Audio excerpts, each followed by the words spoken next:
दत्तवाडातील कोटलिंग रस्ता बनला मृत्यूचा सापळा। ऊस वाहतूक करणारी ट्रॅक्टर झाली पलटी। दत्तवाड येथील दूधगंगा नदी लगत कोटलिंगकडे जाणारा हा रस्ता गेली कित्येक वर्षापासून उखडला गेला असून सध्या या रस्त्यावर गुडघाभर खोल खड्डा आणि या खड्ड्यातून वाहतुकीची वर्दळ असा दुरावस्था झालेला रस्ता मृत्यूस कारणीभूत ठरत आहे।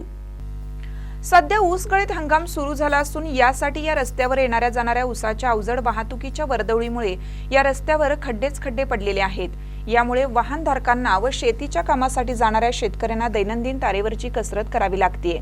उखडलेल्या या रस्त्याची सध्या चाळण झालेली असून देखील याकडे आमदार, खासदार व सरपंच जाणून बुजून दुर्लक्ष केल्याचं चित्र पाहावयास मिळतंय।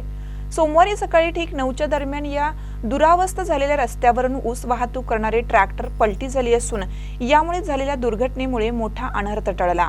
बाकी ऊसाची मात्र मोठ्या प्रमाणात शेतकऱ्यांचं नुकसान झाले।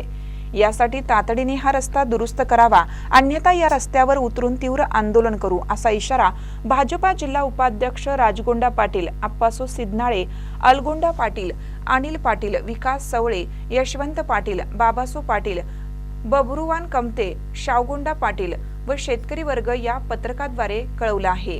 मी कोटलिंग खडकोळी तसरीतला शेतकरी, आम्ही या भागातले सगळे शेतकरी या ठिकाणी जमलोय।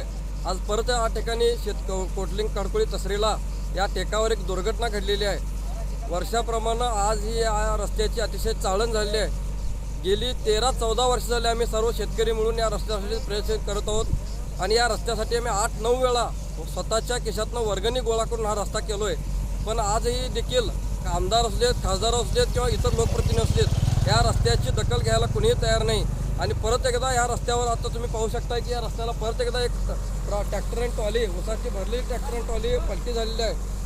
जीवितहानी होता होता या ठिकाणी राहिलेली आहे। आम्ही सर्व शेतकरी आता या निष्कर्षावर पोहोचलोय की या येत्या काही दिवसात हा रस्ता झाला नाही तर निश्चितपणाने या ठिकाणी मोठं तीव्र आंदोलन या ठिकाणी उभारू आणि आमदार, खासदार आणि इतर लोकप्रतिनिधींना यावर इशारा देऊ इच्छितो की येत्या काही दिवसात या रस्त्याचं काम तुम्ही चालू केलं नाही तर मोठं आंदोलन करून या सगळ्यांना चौळकी परू करून आम्ही सोडणार आहे।